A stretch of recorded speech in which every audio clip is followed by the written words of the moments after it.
નમસ્કાર વિદ્યાર્થી મિત્રો, આપણે પેપર નંબર 403 ઇનઓર્ગેનિક કેમિસ્ટ્રીની અંદર આપણે યુનિટ નંબર 2C જે ફેઝ રૂલ છે બરાબર, એ આપણે ભણી રહ્યા હતા. આપણે આગળની પ્રણાલીઓ વિશે ઉદાહરણ જોયા હતા કે જ્યારે અવયવ એક હોય બરાબર, એક અવયવ હોય ત્યારે ઉદાહરણ આપણે બે પ્રકારના જોયા હતા, પાણીનું H2O અને સલ્ફરનું બરાબર.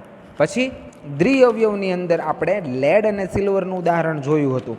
હવે આ જ દ્વિઅવયવની અંદર હજી પાછું ઉદાહરણ આપણે બીજા જોવાના છે, તો ઝિંક અને મેગ્નેશિયમની પ્રણાલી બરાબર. તો એ આપણે જોઈએ તો કોઈ એક વખત બે ઘન ઘટકો વચ્ચે પ્રક્રિયા થઈ એક અથવા એક કરતાં વધારે સંયોજનો બને છે બરાબર. આ નવા બનતા સંયોજનો પ્રથમ બંને ઘટકો કરતાં જુદા જ ગુણધર્મો ધરાવતા હોય છે બરાબર. આપણે ખબર છે કે બે પ્રક્રિયકો ભેગા થઈને ત્રીજી એક નિપજ બનાવતા હોય તો એ નિપજના ગુણધર્મો પ્રક્રિયકો કરતાં થોડાક અલગ હશે. ઝિંક અને મેગ્નેશિયમની પ્રણાલીમાં આ જ મુજબ મેગ્નેશિયમ ઝિંક બરાબર MgZn2 નામનું સંયોજન બને છે. ઝિંક મેગ્નેશિયમ પ્રણાલીનો ડાયાગ્રામ નીચે મુજબ છે, જે તમને આકૃતિમાં બતાવેલો છે બરાબર છે.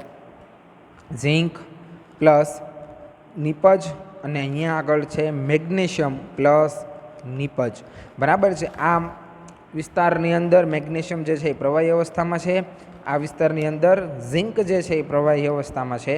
અહીંયા આગળ ઝિંક મેલ્ટ થઈ જાય છે અને નિપજનું મિશ્રણ મળે છે. અહીંયા આગળ મેગ્નેશિયમ મેલ્ટ હોય અને નિપજનું મિશ્રણ આપણને જોવા મળે છે બરાબર. તાપમાન તમને ડી બિંદુના, બી બિંદુએ, સી બિંદુએ બરાબર, એવી રીતે અલગ અલગ બિંદુના આપણને તાપમાન પણ આપેલા છે બરાબર.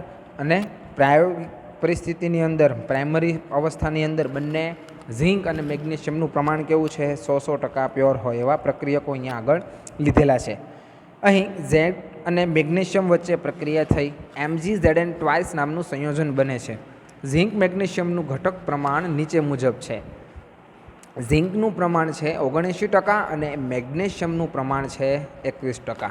અહીં આપણે જુદા જુદા બિંદુઓની વાત કરવાની છે. એ બિંદુઓ, બી બિંદુ બરાબર છે, સી બિંદુ અને ઈ બિંદુ તેમજ ડી બરાબર. એ અલગ અલગ બિંદુઓ વિશે આપણે જોશું બરાબર. સાથે સાથે આપણે અમુક વક્રો વિશે પણ ભણવાનું છે, જોવાનું છે કયા વક્રમાં આપણને જે છે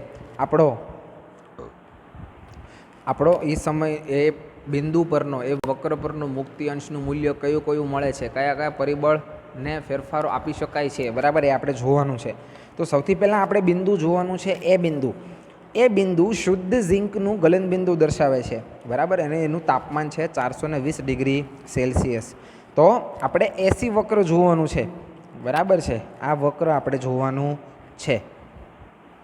તો શુદ્ધ ઝિંકમાં પીગળાયેલું મેગ્નેશિયમ ઉમેરતા ગલન બિંદુમાં શું થાય છે, ઘટાડો જોવા મળે છે. આ વક્ર ઉપર ઘન ઝિંક અને પીગળેલું મેગ્નેશિયમ એમ બંને ફેઝ એકબીજાની સાથે સંતુલન સ્થિતિમાં રહેલા હોય છે. તેથી ફેઝની સંખ્યા કેટલી થશે, 2 થશે. અને આપણે દ્વિઅવયવની વાત કરીએ છીએ એટલા માટે સીનું મૂલ્ય કેટલું થશે, 2 થશે. તો આપણે સૂત્ર આપણને ખબર છે દ્વિઅવયવ માટેની, P+F = C+1.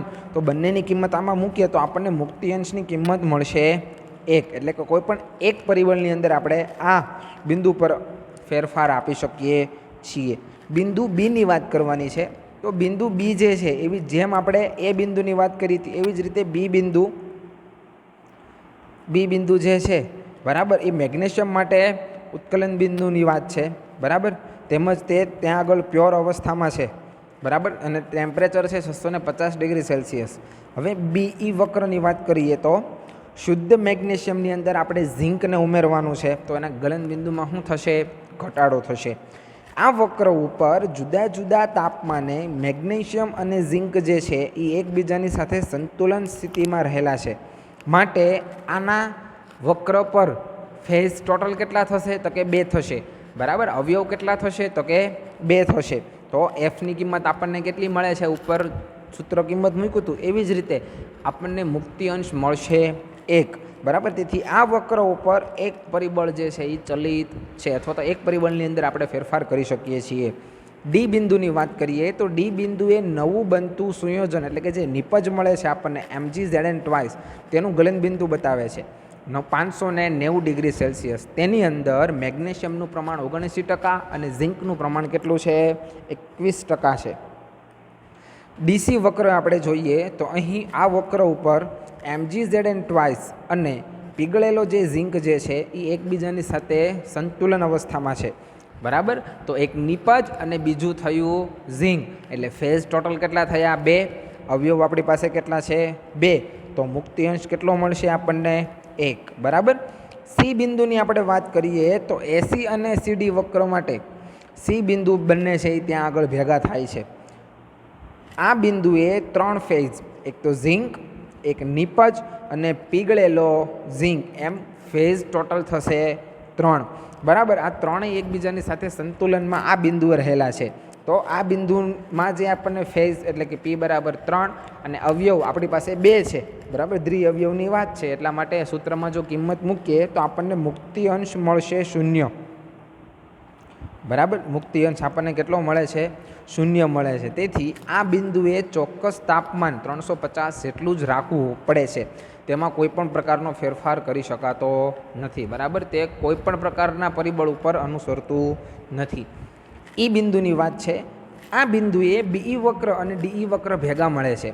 આ બિંદુએ 3 ફેઝ મેગ્નેશિયમ, નિપજ એટલે કે MgZn ટ્વાઇસ અને પીગળેલો ઝિંક, બરાબર, આ સંતુલન સ્થિતિમાં રહેલા છે. તો આ પરિસ્થિતિની અંદર આ વક્ર ઉપર પણ ફેઝ ટોટલ કેટલા થશે 3, અવયવ કેટલા થશે 2, તો મુક્તિ અંશ આપણને કેટલો મળે છે, મુક્તિ અંશ મળશે આપણને 2. બરાબર, સોરી, મુક્તિ અંશ આપણને મળશે 1. બરાબર, તો તેથી કહી શકાય કે આ વક્ર ઉપર F બરાબર 1 મળે છે. તેથી આ વક્ર એક પરિબળથી ચલિત છે. બરાબર, તો આપણે આ ઉદાહરણ ઝિંક અને મેગ્નેશિયમની પ્રણાલી આપણે અહીંયા પૂરી કરી. હવે આપણે બીજી એક પ્રણાલી જોવાની છે KI એટલે કે પોટેશિયમ આયોડાઇડ અને પાણી સાથેની પ્રણાલી. પોટેશિયમ આયોડાઇડ અને પાણી એ 2 અવયવ ધરાવતી પ્રણાલી છે એટલે કે C બરાબર 2 છે. બરાબર, આ પ્રણાલી માટે તેથી ફેઝના નિયમ મુજબ P+F=C+1નો ઉપયોગ થશે. બરાબર, આકૃતિમાં બતાવ્યા પ્રમાણે વાતાવરણ દબાણ કેટલું રાખવામાં આવશે 1 અચળ રાખશું. તાપમાન વિરુદ્ધ ઘટક પ્રમાણનો આપણે આલેખ દોરશું. બરાબર, તો આ મુજબનો આપણને મળે છે.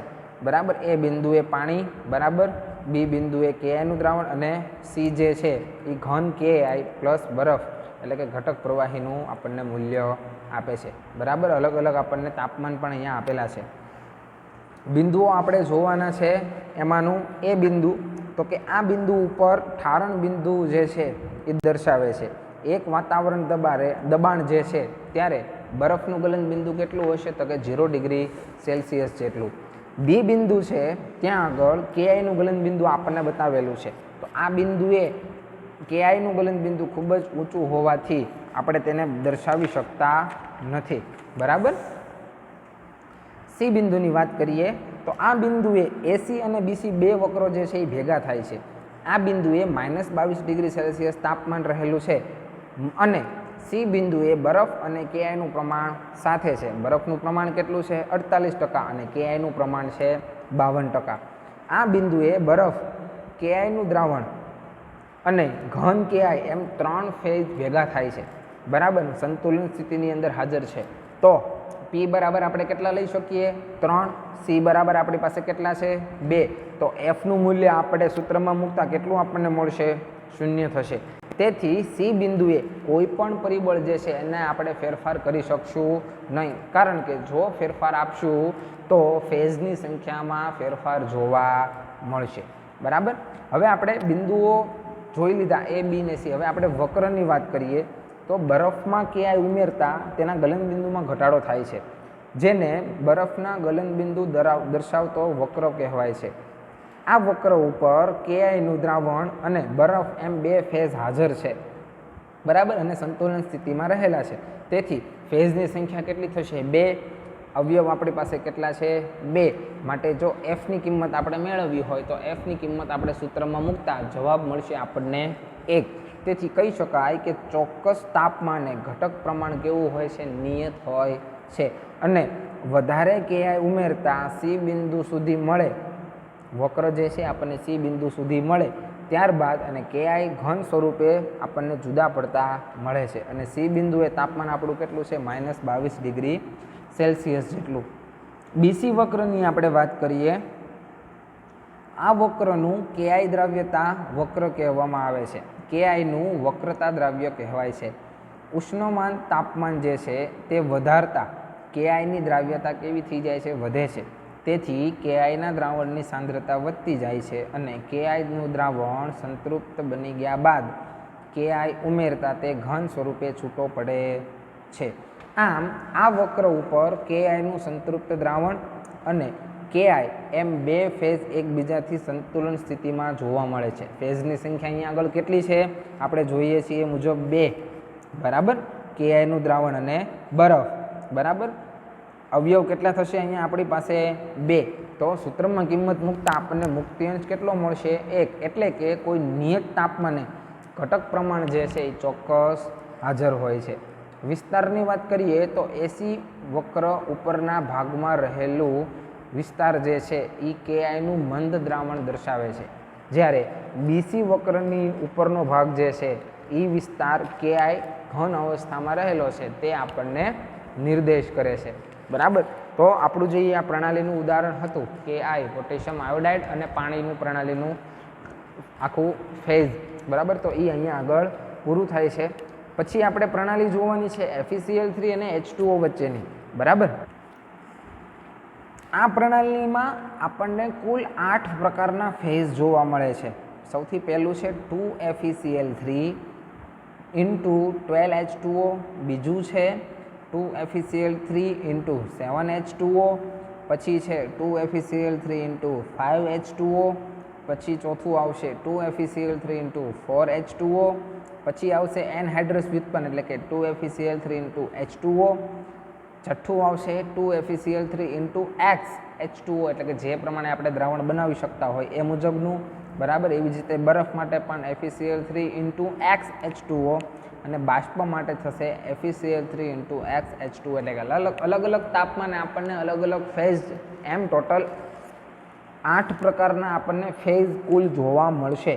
કયા FeCl3 અને પાણીનું જે સંયોજન જે છે, બરાબર, એની પ્રણાલીની આપણે વાત કરીએ છીએ ત્યારે અચળ દબાણે એટલે કે દબાણમાં કોઈ પણ ફેરફાર નહીં અને ઉષ્ણ તાપમાન અને તેના વિરુદ્ધ ઘટક પ્રમાણનું આપણે જો આલેખની વાત કરીએ તો નીચે મુજબનું આપણને જોવા મળે છે, બરાબર. અલગ અલગ તાપમાનની સાથે આપણને અલગ અલગ અવસ્થા જોવા મળે છે, બરાબર, જે આકૃતિમાં જોઈ શકીએ છીએ, બરાબર. અને અલગ અલગ વક્રને આધારે આપણે તેને નામ પણ આપીએ છીએ, બરાબર. AB વક્ર, BC વક્ર, CD વક્ર, DE વક્ર, EF, FG, GH, HI અને IJ. અને અલગ અલગ બિંદુઓ જે છે C બિંદુ, E બિંદુ, G બિંદુ, I બિંદુ, એમ અલગ અલગ બિંદુ પણ આપણે જોવાના છે, E બિંદુ, F બિંદુ, બરાબર. અલગ અલગ તાપમાને આપણને અલગ અલગ જે ફેઝ મળે છે, બરાબર, એની આપણે ચર્ચા કરીએ. દરેક ફેઝને રાસાયણિક રીતે સાબિતી દર્શાવવા માટે અથવા તો રાસાયણિક રીતે દર્શાવવા માટે બે ઘટક, એક તો FeCl3 અને H2O નો ઉપયોગ થાય છે. એટલે કે ટોટલ આપણી પાસે અવયવ કેટલા થયા, 2, બરાબર. કેમ કે બે જ રીતે આપણે તેને દર્શાવી શકીએ છીએ. સૌથી પહેલું બિંદુની આપણે વાત કરીએ તો એ બિંદુ, આ બિંદુ બરફનું ગલન બિંદુ દર્શાવે છે, જેનું તાપમાન કેટલું છે, 0 ડિગ્રી સેલ્સિયસ જેટલું. AB વક્રની વાત કરીએ તો ઘન FeCl3 બરફમાં ઉમેરતા તેના ગલન બિંદુમાં શું થાય છે, ઘટાડો જોવા મળે છે, બરાબર. આ વક્ર ઉપર FeCl3નું દ્રાવણ અને બરફ એમ બે ફેઝ સંતુલન અવસ્થામાં છે, બરાબર. AB વક્રમાં કયા કયા બે ફેઝ છે, તો કે FeCl3 અને બરફ, બરાબર. તો ફેઝની સંખ્યા કેટલી થઈ, 2 થઈ. અવયવ આપણી પાસે કેટલા છે, 2 છે. તો મુક્તિ અંશ સૂત્રની અંદર કિંમત મૂકતા આપણને કેટલા મળશે, 1 મળશે. તો F બરાબર 1 મળે છે, એટલે કે ચોક્કસ તાપમાને ઘટક પ્રમાણ જે છે એ નિયત હોય છે. આ બિંદુ જે છે, આ બિંદુએથી નવું સંયોજન એટલે કે 2FeCl3 × 12H2O બનવાનું શરૂઆત થઈ જાય છે, બરાબર. પહેલો ફેઝ પૂરો થાય ત્યારથી બીજો ફેઝ બનવાનું શરૂઆત થઈ જાય છે. તેથી આ બિંદુએ FeCl3નું દ્રાવણ બરફ અને આ નવું બનતું સંયોજન એમ 3 ફેઝ એકબીજાની સાથે સંતુલનમાં હાજર છે. એટલે કે ફેઝ ટોટલ કેટલા થશે આપણી પાસે આ સમયમાં આ બિંદુ માટે 3 થશે. બરાબર. સી બરાબર કેટલું થશે? 2 અવયવ છે એટલા માટે 2. તો મુક્તિ અંશ કેટલા મળશે આપણને આ બિંદુએ? તો કે 0. આમ એફ બરાબર 0 મળે છે. તેથી બી બિંદુએ આપણને ટ્રિપલ પોઈન્ટ જેવું આપણને રચના જોવા મળે છે. બીસી વક્રની વાત કરીએ.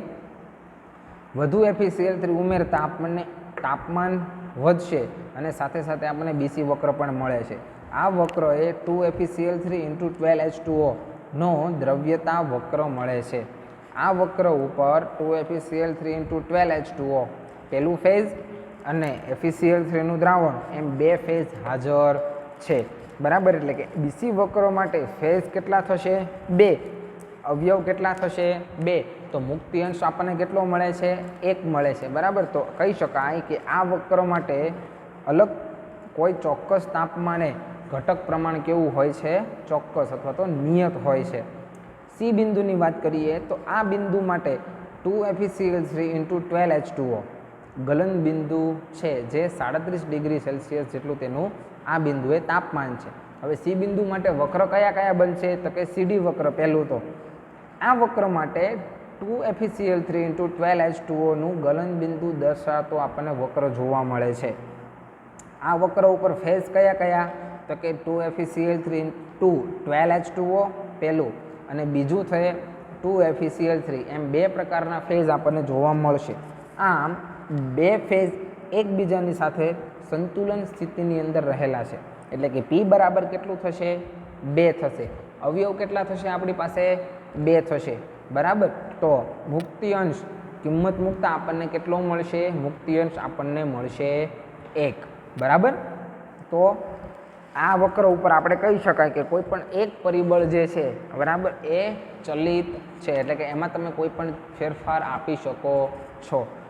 ડી બિંદુની વાત કરીએ તો ડી બિંદુ એથી નવું સંયોજન બનવાની શરૂઆત થાય છે. એટલે કે 2FeCl3 × 7H2O. બરાબર. તેથી આ બિંદુએ 3 ફેઝ જોવા મળે છે. FeCl3, બીજું 2FeCl3 × 12H2O અને ત્રીજું થશે 2FeCl3 × 7H2O. ત્રીજું ફેઝ જે છે એ નવી નિપજ બનવાની શરૂઆત છે. એટલા માટે કે આપણને 3 નિપજ અહીંયા આગળ એટલે 3 ફેઝ અલગ અલગ આ બિંદુએ હાજર છે. તો આ બિંદુ માટે આપણે ફેઝ કહી શકીએ 3. અવયવ આપણી પાસે છે 2. તો સૂત્રની અંદર કિંમત મૂકીએ તો મુક્તિ અંશ આપણને કેટલો મળશે? 0. એટલે કે આ બિંદુ માટે તમે કોઈ પણ ફેરફાર ફેઝની અંદર કરી શકતા નથી. બરાબર. અથવા તો તેને ટ્રિપલ પોઈન્ટ પણ કહેવાય છે. હવે ડી બિંદુ માટે વક્ર જે છે એ ડીઈ વક્ર આપણે જોઈએ તો હજી વધુ FeCl3 જો તમે ઉમેરશો તો આ વક્ર ઉપર FeCl3 નું દ્રાવણ અને 2FeCl3 × 7H2 એટલે કે જે નવી નિપજ મળે છે એ 2 આપણને અલગ અલગ જોવા મળશે. બરાબર. તેથી આ વક્ર ઉપર ફેઝ કેટલા થયા? એટલે કે એક તમે જે પહેલો પ્રક્રિયક વાપરો છો FeCl3 એ ઉમેરતા રહ્યો છો એ અને નિપજ જે આપણને બનતી રહે છે એટલે કે કઈ 2FeCl3 × 7H2O. બરાબર. એ 2 પ્રકારના ફેઝ બરાબર આ બી વક્ર આપણને જોવા મળ્યા. તો પી બરાબર 2. કયા અવયવની વાત છે? આપણું ઉદાહરણ કયા અવયવનું છે? તો કે દ્વિઅવયવનું છે. એટલા માટે સી બરાબર 2. તો બંને કિંમતો આમાં મૂકશું તો તમને મુક્તિ અંશ કેટલો મળશે? 1 જેટલો આપણને મુક્તિ અંશ મળશે. ઈ બિંદુની વાત કરવાની છે. ઈ બિંદુએ 2FeCl3 × 7H2O નું ગલન બિંદુ છે જેનું તાપમાન થશે 32.5 ડિગ્રી સેલ્સિયસ. બરાબર. EF વક્ર માટે આપણે જોઈએ તો તેમાં સહેજ વધુ પ્રમાણમાં પ્રક્રિયા એટલે કે FeCl3 તમે જો ઉમેરતા રહેશો તો તાપમાન ઘટશે અને સંયોજન જે છે એ આપણું 2FeCl3 × 7H2O એ દ્રાવ્ય થતું જોવા મળશે. બરાબર. એટલે કે આપણી પાસે ફેઝ કેટલા થયા? એક તો પ્રક્રિયક તમે જે ઉમેરો છો એ અને નિપજ જે આપણી દ્રાવ્ય થતી રહેશે એ. બરાબર. એટલે કે આ વક્ર માટે ફેઝ થશે 2. અવયવ થશે 2. તો મુક્તિ અંશ કેટલો મળશે આપણને? 1. એટલે કે આ વક્ર માટે કોઈ પણ એક પરિબળ જે છે એ ચલિત છે. બરાબર. એફ બિંદુની વાત કરીએ તો આ બિંદુ વધારે FeCl3 જો ઉમેરવામાં આવે આ બિંદુએ તો નવી નિપજ બનવાની શરૂઆત થશે, એટલે કે જે FeCl3 × 5H2O જે છે તે બનવાની શરૂઆત થશે. માટે આ બિંદુએ પહેલું તો પ્રક્રિયક, બીજું તો જે જૂની નિપજ છે તેનું દ્રાવ્ય થવું અને ત્રીજી નિપજનું બનવું, એમ 3 પ્રકારના ફેઝ આ પરિસ્થિતિની અંદર હાજર છે. બરાબર, એટલે કે P = 3 થશે. અવયવ કેટલા થશે? 2 થશે. બરાબર, એટલે મુક્તિ અંશનો ફેરફાર આપણે મુક્તિ અંશ કેટલા જોવા મળશે આપણને? 0. તો અહીંયા પણ એવું કહી શકાય કે F = 0 મળતું હોવાથી આ બિંદુ ટ્રિપલ પોઈન્ટ છે. બરાબર, F બિંદુ માટે આપણે FG વક્ર જોઈએ. આ વક્ર 2FeCl3 × 5H2O નો દ્રાવ્યતા વક્ર છે, એટલે કે એ ધીમે ધીમે નિપજ જે છે એ દ્રાવ્ય થતી જશે. FeCl3 નું દ્રાવ્યણ અને FeCl3 × 5H2O નો એકમ, એટલે કે 2 ફેઝ આની અંદર હાજર છે આ વક્ર ઉપર.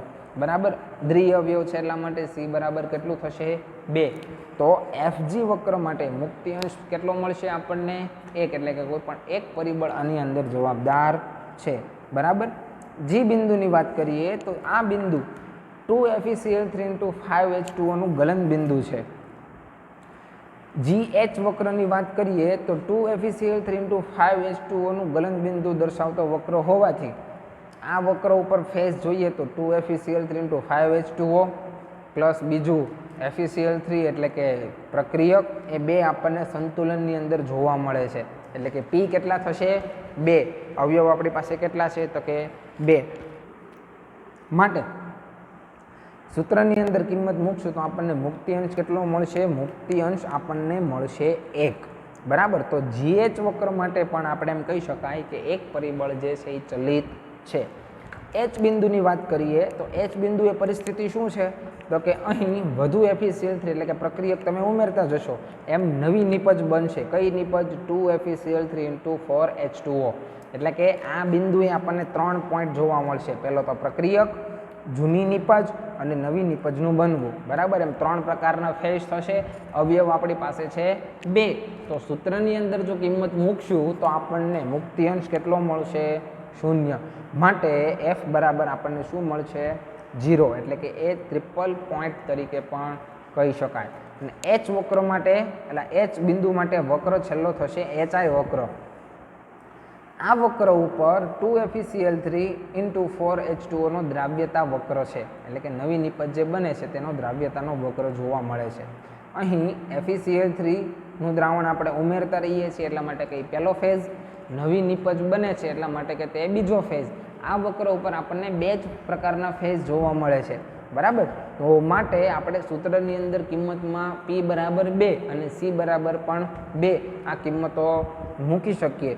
બરાબર, તો આપણને મુક્તિ અંશ કેટલો મળશે? મુક્તિ અંશ મળશે આપણને 1. બરાબર, તો કહી શકાય કે આ વક્ર માટે, HI વક્ર માટે કોઈ પણ એક પરિબળ જે છે એ જવાબદાર છે. અને છેલ્લું બિંદુ આપણે જોવાનું છે કે જે છેલ્લી નિપજ જે છે, બરાબર, જે H બિંદુએ આપણને નવી નિપજ જે મળતી જાય છે. બરાબર, એ નવી નિપજનું ઉત્કલન બિંદુ કયા બિંદુએ આવશે? I બિંદુએ. તો કે આ બિંદુ જે છે એ 2FeCl3 × 4H2O જે છે તેનું ગલન બિંદુ દર્શાવે છે. બરાબર, અહીંયા આગળ જે છે એ FeCl3 અને H2O વચ્ચેની જે પ્રણાલી જે છે અહીંયા આગળ પ્રણાલી પૂરી થશે. બરાબર, એમ આપણે સ્ટાર્ટિંગથી માંડીને અંત સુધી I બિંદુ સુધી, એ બિંદુથી I બિંદુ સુધીમાં આપણે તમામ બિંદુ અને તમામ આપણે વક્ર પણ જોયા કે વચ્ચે વચ્ચે જેમ જેમ પ્રક્રિયકો ઉમેરતા જશું એમ એમ નવી નિપજ બનતી જશે.